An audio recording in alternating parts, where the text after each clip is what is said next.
Bom dia, queridos irmãos. Prazer estar com vocês de novo. Hoje nós continuamos nossa série de estudos na Cristologia e hoje já é nosso tempo, o quinto, né? Então o pessoal estava me perguntando o que significa cur Deus homo. Por que Deus se fez homem, tá bom? E é o título de um livro do Santo Anselmo, escrito tentando explicar o porquê de Jesus ser Deus e ao mesmo tempo ser homem, né? Então ficou na história como um bom título. Eu acho um título interessante, então coloquei aqui. Nós vimos anteriormente que é importantíssimo que a gente dedique tempo em compreender a humanidade de Cristo como pertencente à sua pessoa. Duas naturezas, uma pessoa, o unio personalis.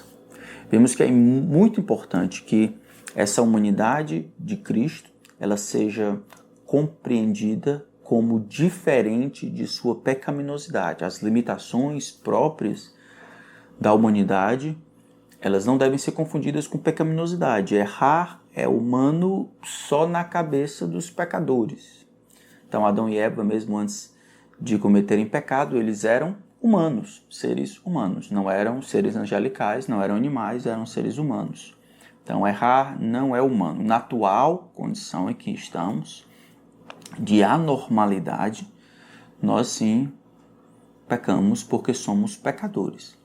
Mas sendo que Jesus não era pecador, ele não tinha natureza pecaminosa, ele não precisaria então errar. Então confundir humanidade ou as limitações próprias da humanidade com pecaminosidade é impróprio. E as outras que a gente viu, a fraqueza e a habilidade de desenvolver, confundir essas questões próprias da humanidade com pecaminosidade, com erro moral e atribuir essas coisas ao Redentor, são impróprias, pensando na própria Escritura, né? Então a gente começa assim, diminuir, aí na nota de vocês, diminuir a humanidade de Jesus Cristo, ou por remover aspectos limitantes da humanidade. Jesus então não tinha limite, não tinha nenhum limite, ele era um ser humano diferente, ou por conferir um fator X. Ele era ou mais do que humano ou menos do que humano. Ele era como se fosse um X-Men, né? Ele era um homem plus, ou ele era menos do que isso, porque de alguma forma o fato dele ter uma natureza humana conferiu a natureza divina, conferiu a ele uma coisa maior, ou roubou determinados limites próprios da natureza humana. Então, fazer isso, ou por aumentar Jesus a mais do que humano, certo? Ele era um homem, ou diminuir dele, colocando ele menos do que um ser humano, descaracterizaria a sua pessoa e arruinaria a sua obra. Nós vimos lá no final que é importantíssimo que Jesus seja homem e Deus. A gente tem estudado a humanidade e as coisas simples são, ele precisava representar o homem de maneira perfeita, e para representar o homem de maneira perfeita, somente outro homem, certo? Ele precisava ser homem também para oferecer um sacrifício de si mesmo, ele precisava morrer. Deus não morre. Homens morrem. Então ele precisava ser homem para que a oferta da sua própria vida fosse de fato uma oferta vicária, sacrificial, uma oferta de vida, para que ele de fato morresse. Então, por essa razão, ele precisava ser homem. Ele precisava mediar Deus e os homens. Então, ele precisava ser homem, mais uma vez. A encarnação é um mistério sobre o qual podemos apenas especular baseado no que sabemos sobre a humanidade em geral, sendo que ele não era um outro tipo de homem, mas um homem normal, comum, excetuando o pecado. Então, o que a gente sabe a respeito da humanidade geral nos autoriza a especular a respeito de Jesus, combinado ao relato do nascimento de Cristo que encontramos nos evangelhos. Então, tudo que nós sabemos por observação normal dos outros seres humanos, porque se eles são humanos, Jesus é humano, excetuando em pecado, mas também pela descrição do próprio evangelho. O nascimento dessa pessoa foi diferente. né? Ele, embora sendo homem, o seu nascimento, ele já aponta que ele seria mais do que humano. Não sobre-humano, mas ele seria humano e algo mais. Seria também divino. Ele seria um ente santo. E o seu nascimento virginal, a sua encarnação aponta para isso. Esse camarada aqui, Donald MacLeod, ele diz assim, ele sugere que através do cordão umbilical, ele é este homem específico, o filho dessa mulher específica, o portador de toda a história genética prévia do seu povo e o recipiente de inumeráveis aspectos hereditários. Ele era o genótipo singular exatamente porque ela contribuiu ao menos com a metade dos seus cromossomos. Como o restante apareceu, permanece um mistério. Então, tudo aquilo que é comum aos seres humanos, a gente pode naturalmente esperar que aconteça com Jesus. Ele foi gerado pela quantidade exata de cromossomos. Uma parte dos cromossomos veio da mãe, cromossomo Y, que normalmente determina o sexo, viria do pai. A gente não sabe a origem disso, sabe que todas as pessoas que olhavam para Jesus viam uma pessoa, um ser humano. O próprio Jesus, ao ser ressuscitado, falou, olha, eu tenho um corpo, como vocês veem, porque um fantasma não tem. Me dá aí um pouco de mel, peixe, para que eu coma. Ele era tido como uma pessoa normal. Daí a dificuldade para que quando ele começa o seu ministério em Nazaré, sua cidade natal, e ele volta, o pessoal pergunta, pai, esse aqui não é o filho do carpinteiro, não? Ele não conhece seus irmãos, a sua mãe? Como é que ele consegue explicar ou falar dessa maneira? Como é que ele consegue operar esses milagres? Mateus capítulo 4, se escandalizavam nele, pela razão simples de que eles não percebiam Jesus daquela maneira, como sendo não somente filho de José e Maria, mas também filho de Deus, né? Divino. Então é natural imaginar que tudo que faz o ser humano na composição desse milagre da vida fez parte também da origem de Cristo. Então, pelo cordão umbilical, ele era parecido, então, ele trazia o genótipo do seu povo, ele não tinha, provavelmente, olhos claros, ele não tinha a pele branca, ele não tinha o cabelo estirado, essas coisas assim, porque normalmente isso não é próprio das pessoas que nascem e crescem ali na Judéia, em Israel. Então, ele tinha cor de mel, provavelmente, olhos castanhos, escuros, tinha um nariz, talvez, que é uma questão do genótipo de lá, um protuberante, como se diz assim. O fato é que a Escritura não diz muito a respeito do seu genótipo e fenótipo, simplesmente porque isso não é tão importante. O fato é que Jesus poderia passar entre os homens e externamente não oferecer nenhum sinal de que ele veio de outro planeta. Ele tinha a mesma cor de pele que os judeus daquela época tinham, talvez o mesmo corte de cabelo, se vestia da mesma maneira, né? Nos filmes Jesus sempre tem um manto diferente, sempre passa aqui vermelhinho, sempre é mais claro do que os outros. Jesus provavelmente tinha o mesmo tipo de roupa que os outros, era diferenciado não por essas coisas externas, mas pela obra que veio cumprir, para aquilo que ele era, principalmente internamente, né? Então, muito cuidado com a maneira como a gente caracteriza Jesus externamente. Essa não foi a decisão de Deus nos evangelhos por caracterizar Jesus e chamar a atenção por aquilo que era externo. Isaías 53 vai dizer, ele era homem de dores, que sabe o que é padecer. E comum de quem homens escondem o rosto era desprezado e dele não fizemos caso. Ele não era uma pessoa de chamar a atenção, não era um Saul, como foi escolhido para ser rei de Israel. Ele era um homem de dores, um homem simples. Olhamos-lo, né? O texto vai dizer de Isaías 53, mas nenhuma beleza havia que nos agradasse. Esse é o nosso Salvador. Então, todas as coisas caracterizam a humanidade como imagem e semelhança de Deus, a parte do pecado, Jesus então compartilhou. É o que a gente chama da consubstanciação com os homens. Ele era comum ou da mesma substância dos outros homens. Tudo que faz um homem ser homem, ele também era. E a gente dividiu em dois. Pensamos o que faz ser homem em duas partes, a parte material e a parte imaterial. Espero que vocês lembram disso. E a gente olhou a corporalidade de Cristo. E vimos 3 textos. Vimos João 1,14, e o verbo se fez carne e habitou entre nós, cheio de graça e de verdade. Vimos a sua glória, glória como unigênito do Pai. Vimos um texto mais claro, Colossenses capítulo 2, verso 9. Talvez a gente pudesse olhar lá. Colossenses 2, 9.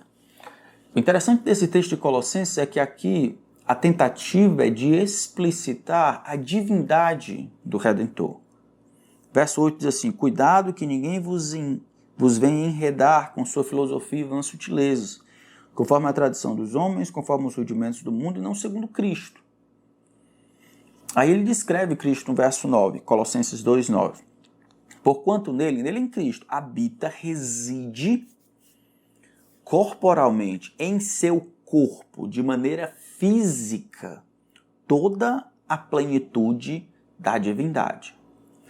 Todos os atributos e a natureza de Deus estavam encapsulados no físico. Ele está dizendo na pessoa humana de Jesus Cristo. Então, houve de fato uma união das duas naturezas, de maneira que as duas naturezas estavam de fato unidas. Jesus 100% homem, 100% Deus. E é isso que Paulo está dizendo aqui. Nele, em Cristo, reside, habita, existia a plenitude, não uma parte da divindade, não determinados aspectos da divindade, não determinados atributos, aqueles menos complicados, mas tudo que faz Deus ser quem Ele é, todos os seus atributos, as suas qualidades, as suas perfeições estavam em Cristo, de maneira física, em seu corpo, na sua pessoa. Jesus, ele encapsulava em si a completude da natureza divina na humanidade. E o outro texto que nós vimos, Hebreus capítulo 2, verso 14. Hebreus 2, 14. Isso a gente olhou também. Visto, pois, que os filhos têm participação comum de carne e sangue, destes também ele igualmente participou, para que por sua morte destruísse aquele que tem o poder da morte, a saber, o diabo. Diz que os filhos, assim como os filhos têm participação, ou eles compartilham carne e sangue, uma maneira de falar sobre a natureza humana, física. Algumas vezes essa descrição fala sobre a natureza caída, Paulo vai usar isso em 1 Coríntios, mas aqui fala da humanidade. Assim como os filhos participam, ou eles compartilham carne e sangue, ou seja, a humanidade, destes também ele, Jesus, da mesma forma, ele partilhou para que pudesse morrer e pela sua morte destruísse aquele que tem o poder da morte, isso é, o diabo. Então ele era humano como os outros humanos, para que pudesse morrer como os outros humanos morrem e, por meio de sua morte, destruir aquele que tem o poder da morte, isso é, o diabo. Então, a corporalidade de Cristo precisa ser tranquila para nós, aceita como sendo o ensino claro das Escrituras. Esse é o primeiro aspecto que compõe a sua humanidade. Essa é a parte material. Depois tem essa parte imaterial, olhando de uma maneira bem simples na composição dos seres humanos. A parte material, corpo, e a parte imaterial, que a gente vai chamar de alma, ou parte imaterial. Jesus possui uma natureza corpórea e uma natureza incorpórea, certo? Se ele não possuísse uma verdadeira alma humana ou uma parte imaterial, então não seria perfeitamente homem. Ele seria metade humano apenas. Ele seria apenas metade ou a parte que é humano. É por isso que os homens serão ressuscitados. É por isso que Deus dará um corpo a todos os homens. Não importa para onde eles vão, céu ou inferno. Porque os homens são corpo e alma, ou parte material e imaterial. O homem é alma vivente, é alma vivendo por meio de um corpo. Então, existe essa condição, essa exceção, os homens aguardando a ressurreição, vivendo como almas desencarnadas, ou no céu ou no inferno, claro, aguardando o dia da ressurreição, quando eles podem ser completos, podem ser humanos, tá bom? Então Jesus tinha uma alma. É para isso, por exemplo, que ele chama a atenção em João capítulo 12, como diz aí, João capítulo 12, verso 27. João capítulo 12, verso 27.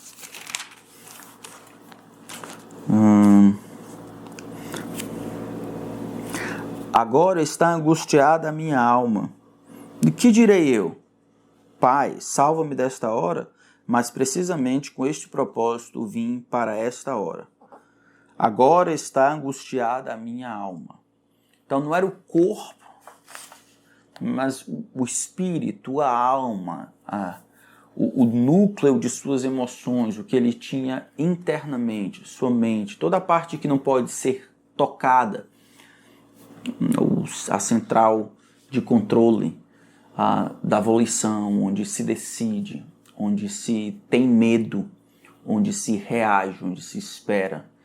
Então, a alma, a parte material, estava profundamente angustiada. E Jesus, então, era não somente parte material, mas parte imaterial. Nós vimos que Jesus, essa parte imaterial, uma das maneiras de dizer é que ele tinha uma mente, isso é uma habilidade intelectual ou capacidade de decidir, de refletir, de interagir, de decodificar, e algumas vezes chamada de sabedoria, ou habilidade de pegar o conhecimento e reverter na praticidade das situações da vida. Então crescia Jesus em sabedoria, estatura e graça diante de Deus e dos homens. Jesus crescia, não somente fisicamente, mas o seu nível de conhecimento, suas habilidades intelectuais, a sua sabedoria e também a sua graça. À medida que ele crescia, crescia também a graça de Deus na vida dele. Interessante que Jesus precisava da graça de Deus para viver também. Essa é uma maneira como ele crescia. Ele crescia também na percepção, ou absorção, ou utilização da graça de Deus no relacionamento dele com o Pai. A mente humana, aqui começa a ficar um pouco complicado. A mente humana não era onisciente, mas era informada pela mente divina. A mente humana, ela não era onisciente, mas era informada pela mente divina. O que isso quer dizer? A gente está olhando agora o Senhor Jesus Cristo, e embora observando a sua humanidade, a gente não pode deixar de levar em consideração que essa divisão que nós fazemos no nosso estudo, humanidade e divindade, essa é uma divisão didática, certo? Jesus não era ora humano, ora divino. Jesus era sempre uma pessoa, duas naturezas, uma pessoa, uma unidade de pensamento, mas com duas naturezas. Nesse sentido, a gente fala sobre duas mentes. Então, a mente humana, isso é, a sua parte imaterial relacionada ao fato de ser humano, não era onisciente, porque homens não são oniscientes, homens não sabem de tudo. Então a gente vai ver algumas vezes, pelo menos na condição de sua humilhação, Jesus Cristo dizendo, ora, a respeito do dia e da hora, ninguém sabe, nem o Filho, nem os anjos do céu, mas o Pai. Pelo menos durante o tempo da sua humilhação, enquanto estava aqui, algumas coisas Jesus não sabia. Outras coisas a gente vai ver que Jesus sabia. E o que parece é que a mente divina comunicava determinadas informações à mente humana. Por exemplo, em João capítulo 1, versículo 47, Natanael vem para ele diz, eis um verdadeiro israelita em quem não há dolo. Como assim? Tu não me conheces? Natanael diz, Jesus diz, não, antes que Filipe te chamar, eu te vi debaixo da figueira. Eu te vi lá. Então, a natureza agora, a mente divina, a natureza divina comunicou determinadas coisas, a informação a respeito da moral e do caráter de Natanael para a natureza humana. E é por isso, então, que ele sabe. João capítulo 11, não sei se vocês vão recordar, Jesus sabe que Lázaro está doente e ele diz, olha, Lázaro está doente, mas essa doença não é para a morte, sim para a vida. E ele espera lá. Lázaro está longe, ele diz para os discípulos lá, olha, Lázaro morreu, Lázaro dormiu. Se dorme? Não, Lázaro de fato morreu. Ele sabia o que iria fazer, ele sabia que iria ressuscitá-lo, ele sabia de antemão. Mas esse conhecimento, ele não foi brotado da mente humana. Ele não foi fruto de qualquer esforço intelectual da mente humana, ou da humanidade de Cristo, mas foi comunicado pela mente divina à mente humana. Esses conceitos são difíceis para nós de entender, porque normalmente a gente tem a tendência aos excessos, não ao equilíbrio. Para que Jesus de fato seja humano, como a Bíblia diz que ele precisa ter um corpo, precisa ter uma alma. Como corpo, ele precisa ter um corpo como todos os homens têm corpo. Ele precisa ter um corpo que sangra, ele precisa ter um corpo que cansa, um corpo que precisa comer, um corpo que precisa beber. Em vários relatos, em vários momentos na Escritura, a gente vai ver, tem um sede na cruz. Jesus cansado da viagem, João capítulo 4. Jesus, em Mateus capítulo 4, Jesus no deserto, depois de jejuar 40 dias e 40 noites, teve fome. Essas coisas, Deus não pode ter fome, Deus não tem falta de nada, Deus não cansa, Deus não bebe água. Mas os homens sim. Então, quando a gente olha na Escritura, a gente precisa compreender que tudo que faz o homem ser homem precisa ser afirmado, porque foi assim que aconteceu. Então, como ser humano, corpo, como os outros seres humanos têm corpo, com as mesmas limitações e fraquezas, tudo bem? E em sua alma ele estava sujeito às mesmas tentações, embora nunca tenha pecado, e sujeito às mesmas reações. A gente vai ver ira, vai ver indignação, vai ver coisas volição, vai coisas relacionadas à sua natureza humana. E da mesma forma vai ver algumas coisas relacionadas à natureza divina.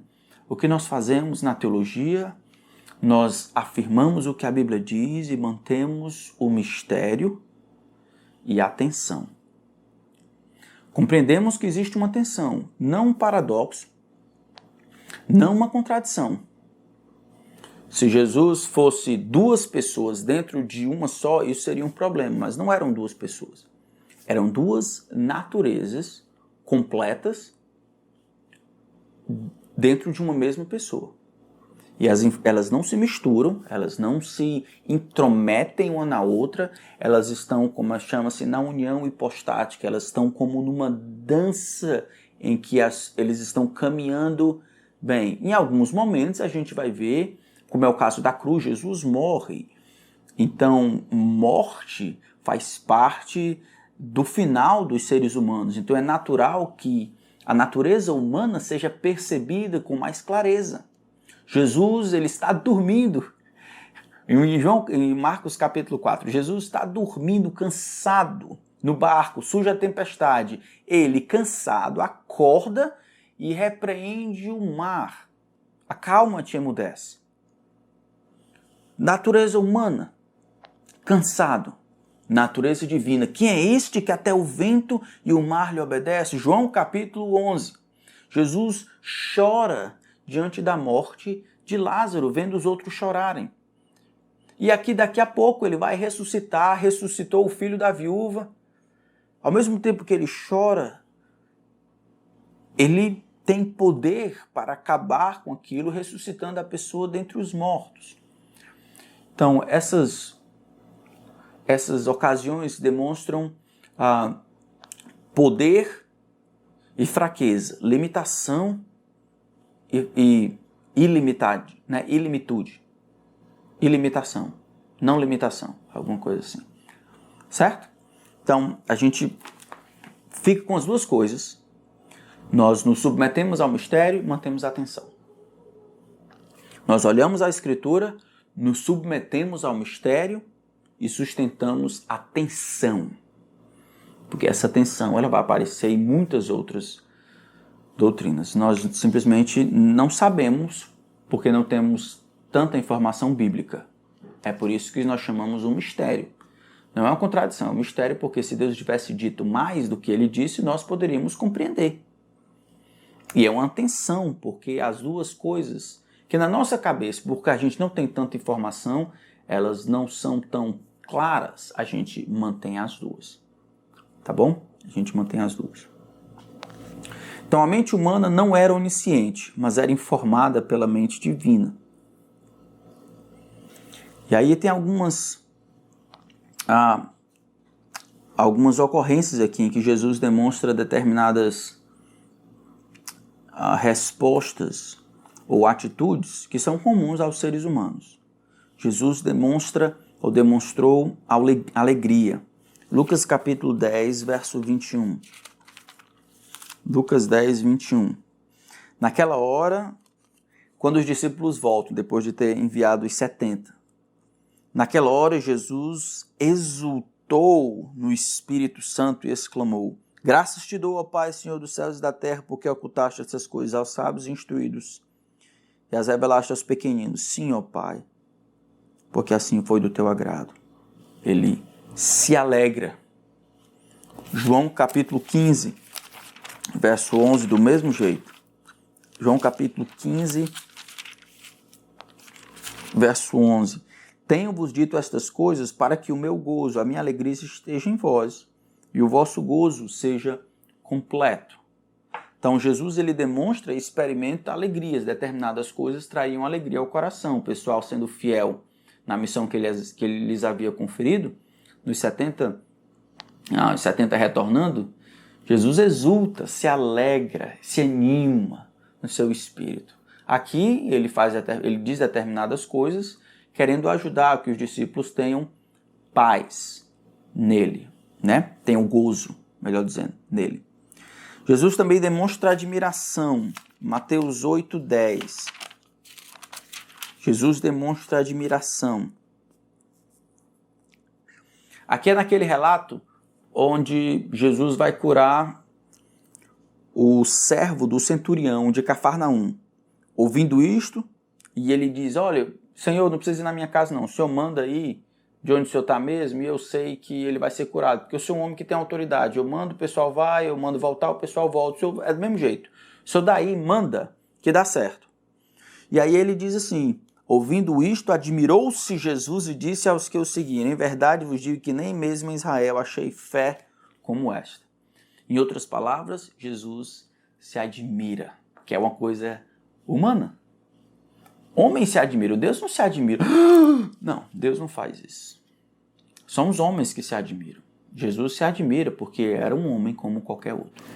Então, depois de admiração, Jesus também demonstrou tristeza. Eu não vou olhar todas essas, mas Jesus demonstra tristeza diante da morte de Lázaro. Jesus demonstra tristeza diante da incredulidade. Em Mateus 26, Jesus fica muito triste porque Jerusalém, que é a cidade que deveria acolhê-lo como rei, não crê. E ele se entristece profundamente. Ele fica triste por causa da incredulidade dos outros, dos fariseus, dos líderes religiosos, mas também do povo que não quer recebê-lo como seu Messias, sendo que ele é o Messias. Então ele responde com tristeza à consequência do pecado, como é o caso da morte de Lázaro. Ele responde com tristeza, as pessoas não crendo como deveriam crer, a dureza do coração. Então ele responde com tristeza. Interessante, Jesus ele pode nos ensinar a resposta certa para as coisas que normalmente nós passamos por cima. Qual seria a resposta certa diante da morte? Confiança, sim, mas tristeza. A morte é um elemento estranho, não deveria ser nem banalizado, nem tido como normal. Tanto é que a morte vai deixar de existir, ela mesma vai ser lançada no lago de fogo um dia. Qual deveria ser a reação diante de incredulidade? Há mais do que raiva, mais do que abandono, desleixo, desprezo, é tristeza. A tristeza que vê que as pessoas não sabem o que estão fazendo, não sabem a consequência de suas escolhas, mas sabem que não querem se submeter aos ditames do que Jesus pede. A incredulidade não é fruto simplesmente de falta de informação. Incredulidade tem um aspecto volitivo envolvido. Os homens são incrédulos porque querem ser incrédulos. Mesmo que haja responsabilidade de Deus, no final das contas, de promover a fé, de dar a fé como um presente, os homens que vão para o inferno não vão para o inferno porque desejaram crer um dia e não puderam crer, de maneira que a culpa é de Deus. Eles são incrédulos porque quiseram ser incrédulos, porque desejaram ser incrédulos, ficaram felizes na sua incredulidade. Eles amaram mais as trevas do que a luz, porque as suas obras eram más. Nem o incrédulo é vítima do seu próprio coração. Ele pode até se enganar, mas ele não é considerado como vítima. Então, diante disso, Jesus tem tristeza. Como nós deveríamos ter? Como qualquer homem vendo algo triste, como a falta de fé. Jesus demonstra ira, por 2 vezes pelo menos, quando ele tem que tirar o pessoal dentro do pátio maior do templo. Vocês lembram disso? Ele pega um azorrague de cordas e ele bota todo mundo. Vocês têm transformado a casa de meu pai em covil de salteadores. O povo, em vez de vir para dar, estava vindo para receber, tornando o pátio maior, que era o pátio dos gentios, o pátio reservado para a oração, um covil de salteadores, onde o mercado, onde o povo queria de fato era ganhar dinheiro. Jesus ficou profundamente irado com isso. E Jesus também demonstra indignação, porque os homens eles querem mais, né? No caso lá, Marcos capítulo 3, os homens não querem crer, querem uma desculpa, querem um sinal maior. Que sinal faz? E Jesus se indica pelo menos 2 vezes, fica indignado, porque Jesus está curando e o dia é sábado, e os homens estão muito mais preocupados com a quebra dessa lei do que com um homem e uma mulher, pelo menos essas 2 vezes, que por muitos anos era cativa de Satanás, e eles estão preocupados que dia da semana é. Venham só em outros dias para serem curados, não no sábado. Jesus fica profundamente indignado pela falta de compreensão do que é importante para Deus, para a vida, para os outros. E a lei sobre o benefício que traria aos homens. Então, confessar, a gente coloca aqui, confessar que Jesus é humano significa dizer que ele possuía uma parte material, corpo, e uma parte imaterial, sua alma. Agora, sua parte do corpo não tinha os efeitos deletérios ocasionados pela presença do pecado, ou seja, o pecado ele infama, ele perpassa, ele macula, e assim ele rouba, diminui grande aspecto. Na verdade, ele atrapalha tudo e ele acaba roubando aspectos importantes da imagem de Deus em nós, pelo menos turvando.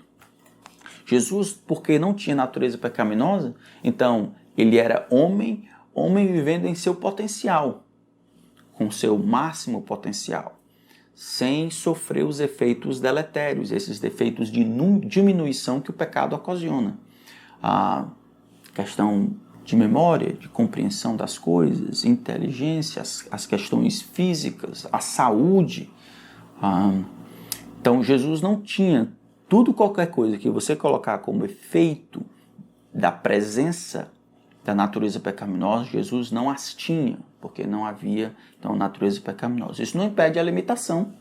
Jesus era limitado, mas é possível compreender que ele era um homem, de fato, com um potencial muito maior do que eu, do que você. Não porque era divino, mas porque era um homem, certo? Um homem sem a natureza pecaminosa. O pecado destrói tudo. E quando não mata, ele aleja. É isso que o pecado faz. Então, confessar que Jesus é humano significa dizer que ele possui uma parte material e uma imaterial. Ele foi diferente dos anjos, por ter um corpo, e diferente dos animais, por ter uma alma. As duas naturezas de Jesus são distinguíveis, mas não separáveis. Certo?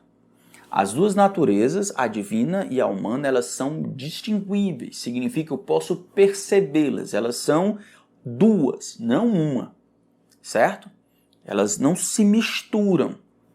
De maneira que fica um homem divinizado ou um semideus. Não. São duas naturezas coexistindo em sua plenitude, em completude, num centro de personalidade. Jesus Cristo. Tudo bem?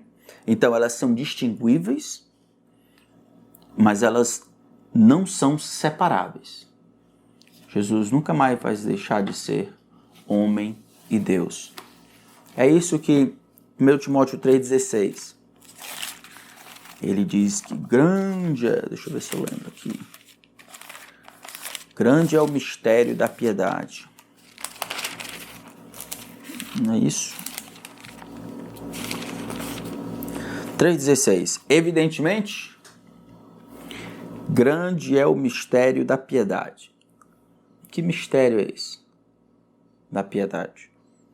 Aquele que foi manifestado na carne, foi justificado em espírito, contemplado por anjos, pregado entre os gentios, crido no mundo, recebido na glória.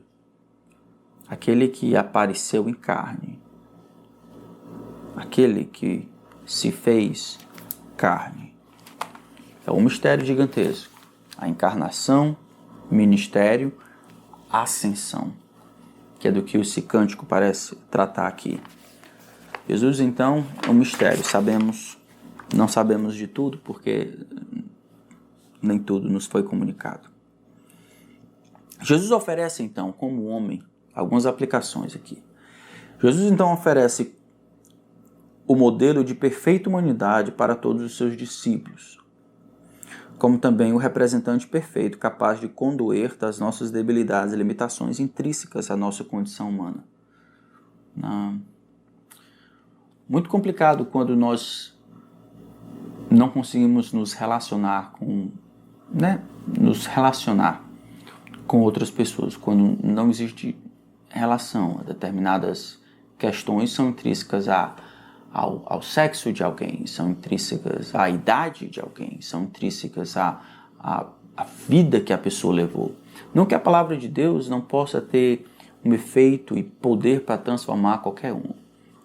Mas se eu passei determinada coisa, eu vou ter condições, mais condições, essa ferramenta a mais, a minha experiência, para explicar a palavra de Deus de uma maneira talvez mais efetiva. Só porque a minha experiência, o meu passar por aquilo, pode ajudar.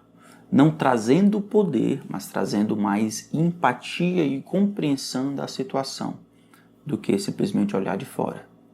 Jesus é aquele que pode condoer-se porque ele vive não como Deus, se eu posso dizer assim, mas ele vive como um homem entre os homens. Ele vive como um homem Deus perfeito entre os homens. Então, nesse sentido, ele sabe o que significa ser humilhado, desprezado, mal compreendido, maltratado, injustiçado. Ele sabe o que é ser desonrado, o que é ser... todas essas coisas que normalmente a gente briga achando... Não, Jesus, ele pode ser o nosso representante perfeito e pode se condoer das nossas limitações em não compreender determinadas coisas, ou não gostar, ou receber sobre nós determinadas injustiças e situações, porque Jesus passou por elas. Ele não se parecia um homem, ele era um homem perfeito, Deus perfeito, vivendo entre homens imperfeitos. Então, se você sabe o que é sofrer, ele ainda mais. Se você sabe o que é injustiça, ele ainda mais. Se você sabe o que é rejeição, ele ainda mais. Se você sabe o que é solidão, ele ainda mais. Se você sabe o que é incompreensão, ele ainda mais. Se você sabe, eu tenho aprendido o caminho das pedras para obedecer ao Senhor e não se sujeitar à tentação, ele ainda mais. Porque ele foi tentado em todas as coisas, a nossa semelhança, mas sem pecado. Sem pecado. E aí nós vemos o ministério do Espírito Santo no ministério de Jesus Cristo. Eu queria ver 2 textos. Porque sendo que Jesus, ele era humano e os homens não têm poder, como é que Jesus fez o que fez, disse o que disse, realizou o que realizou?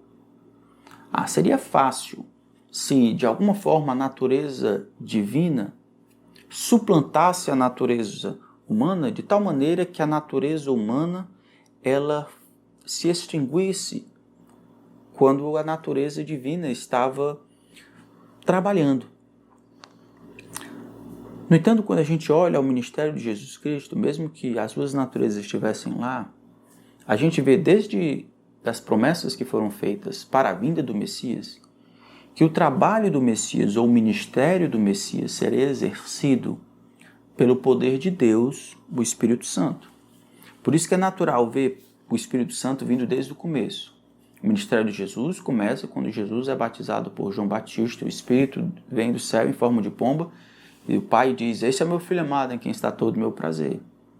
O texto vai dizer que o mesmo Espírito vai conduzir Jesus ao deserto para que ele seja tentado pelo diabo. É o Espírito que conduz ele, é o Espírito guiando, o Espírito conduzindo. Veja que Jesus compreende o seu ministério dessa maneira. Vocês lembram, Lucas capítulo 4, versículo 18, Jesus cita Isaías. E ele diz, o Espírito de Deus... Lembra do texto? O Espírito de Deus está sobre mim, pelo que o Senhor me ungiu. Eu vou ler lá, para vocês não acharem que eu estou inventando. Lucas capítulo 4.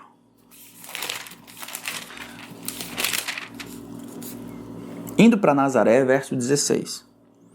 Onde fora criado, entrou no sábado na sinagoga, segundo o seu costume, e levantou-se para ler. Então lhe deram o livro do profeta Isaías, e abrindo o livro, achou o lugar onde estava escrito. Ele achou Isaías 61, verso 1 e 2.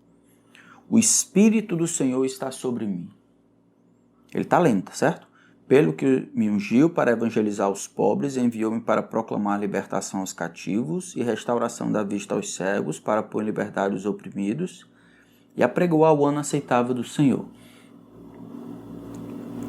Tendo fechado o livro, devolveu ao assistente, sentou-se, e todos na sinagoga tinham os olhos fitos nele. Então passou Jesus a dizer-lhe, hoje se cumpriu a escritura que acabaste de ouvir. Então, olha o ministério que Jesus veio para fazer. Evangelizar os pobres, aqueles que estão do lado de fora, eles não gozam do status social, são os rejeitados, certo? Não são pobres piedosos simplesmente, são pobres como a prostituta, são pobres como Levi, são pobres como alguns zelotes. Então, são pobres no sentido de se rejeitados. Enviou-me para proclamar libertação aos cativos, restauração da vista aos cegos, pôr em liberdade os oprimidos. Agora, qual é a causa, qual é a fonte para a realização de todas essas coisas? O Espírito do Senhor está sobre mim e me ungiu. Então, ele me ungiu, dessa forma eu posso realizar essas coisas. Essa parece ser a compreensão dos apóstolos. Em Atos capítulo 10, parece ser exatamente essa a compreensão dos apóstolos. Atos capítulo 10, versículo 37. Vós conheceis a palavra que se divulgou por toda a Judéia, tendo começado desde a Galiléia, depois do batismo que João pregou. Como Deus ungiu a Jesus de Nazaré com o Espírito e com poder. Com o Espírito e com poder, parece ser uma descrição, sendo que ele recebeu o Espírito, com ele veio o poder. A unção de Jesus, pelo Espírito, conferiu a ele poder. Para fazer o quê? Lucas capítulo 4 vai dizer: pregar aos pobres, evangelizar os perdidos, restaurar a vista aos cegos, realizar o plano de Deus para o Messias, o qual andou por toda parte, fazendo bem, curando todos os oprimidos do diabo, porque Deus era com ele. Então, o Espírito Santo, ele vai ser aquele que unge, aquele que prepara para ser testado, aquele que caminha com Jesus, aquele que confere poder para que Jesus realize a obra que Deus planejou para ele. Esse aqui é um pensamento encorajador, porque muitas vezes a gente acha que a natureza divina, ela simplesmente subjugou a natureza humana de maneira que foi fácil para Jesus fazer e ser quem ele era. Ora, era Deus entre os homens, ponto final. Quando a gente compreende a humanidade de Jesus atrelado à sua divindade, sim, mas compreende que a maior parte das coisas que ele fez, excetuando algumas outras que a gente pode dizer que a natureza divina comunicou à natureza humana, mas Jesus, aqui está sendo descrito que ele fez as coisas não no seu próprio poder. Ele fez as coisas no poder do Espírito, foi guiado pelo Espírito, ungindo pelo Espírito e assim com poder para realizar as coisas que ele realizou e fazer as coisas que ele fez. Isso deveria servir de grande encorajamento para nós. Obviamente, a realidade do Espírito, vou dizer, a liberdade que o Espírito tem, não seu poder, mas a manifestação do poder do Espírito na nossa vida está 100% relacionada à nossa condição ou disposição, liberdade que damos a Ele para que Ele nos guie. Andar no Espírito, andar pelo Espírito, andar no controle do Espírito, não deveria ter limite para nós. Não é que eu queria 10, mas o Espírito só dá 5. É que normalmente o Espírito o Espírito quer nos controlar, é para isso que ele foi dado para nos dirigir, nos guiar, nos santificar, nos ajudar, nos mostrar Jesus. Somos nós que retardamos e bloqueamos a ação do Espírito na nossa vida. Agora, quando o Espírito Todo-Poderoso encontra um homem disposto a viver debaixo do seu controle, Jesus Cristo, é isso que a gente vê nos evangelhos. Jesus não tomando ocasião de si mesmo, usando... Tanto é que ele não faz os milagres, por exemplo, transformar a pedra em pães. Não era o plano de Deus. Não é que ele não tinha o poder, mas não era o plano de Deus. Ele faz as coisas que fez, conforme Atos e conforme ele mesmo, Isaías capítulo 61, verso 1 e 2, e Lucas 4, no poder do Espírito, por causa da unção do Espírito Santo sobre ele. Então, mesmo que a gente não busque tanto esses sinais miraculosos, uma vida de santidade, ela deveria ser uma busca constante para nós. A culpa não está em Deus que quer nos usar e que quer nos santificar. A culpa está em quanto de liberdade nós damos ao Espírito. Jesus, que deu para ele tudo, nós podemos testemunhar o que aconteceu. Deus não dá o seu Espírito por medida, tá bom? Somos nós que colocamos restrições no Espírito, no ministério do Espírito na nossa vida. O mesmo Espírito também está acessível aos discípulos de Jesus, eu e você, para ajudá-los a caminhar e exercer seus ministérios. Sendo que Jesus realizou seu ministério no poder do Espírito, ele se torna um modelo de vida vivida na dependência do Espírito. O que Deus poderia realizar por seu intermédio, meu irmão, minha irmã, se você se deixasse guiar pelo Espírito. O que Deus poderia realizar na nossa vida se nós deixássemos o Espírito nos guiar? O Espírito Santo, ele é o agente da santificação. 2 Coríntios 3, parece que parte daquilo que ele realizou na vida de Cristo, ele realiza na nossa vida. 2 Coríntios 3,18, ele diz assim: todos nós, com o rosto desvendado. Ele está fazendo aqui uma referência a Moisés, que quando subia para o monte para falar com Deus, seu rosto resplandecia quando ele descia. E aí ele colocava um véu, o pessoal não sabia que estava acabando, voltando, né, ao que é normal, desvanecendo. Ele está dizendo, não, nós temos condições de ver a Deus como Ele é, nós o vemos em Cristo. Não tem véu, não tem nenhum véu, nós o vemos como Ele é. E todos nós com o rosto desvendado, contemplando por espelho a glória do Senhor, somos transformados em glória na sua própria imagem, como pelo Senhor o Espírito. O Senhor aqui é o Espírito Santo. O Espírito Santo é o agente da transformação. Como Ele faz isso? Parece que nós contemplamos, como que por espelho, a glória do Senhor. Nós contemplamos o Senhor, a sua glória. E nós vemos a Deus por meio do seu Filho. O Filho é a exata expressão do seu ser. Ninguém jamais viu a Deus. João 1,18. O Deus unigênito que está no seio do Pai é quem o revelou. Eu vejo a Deus em Cristo.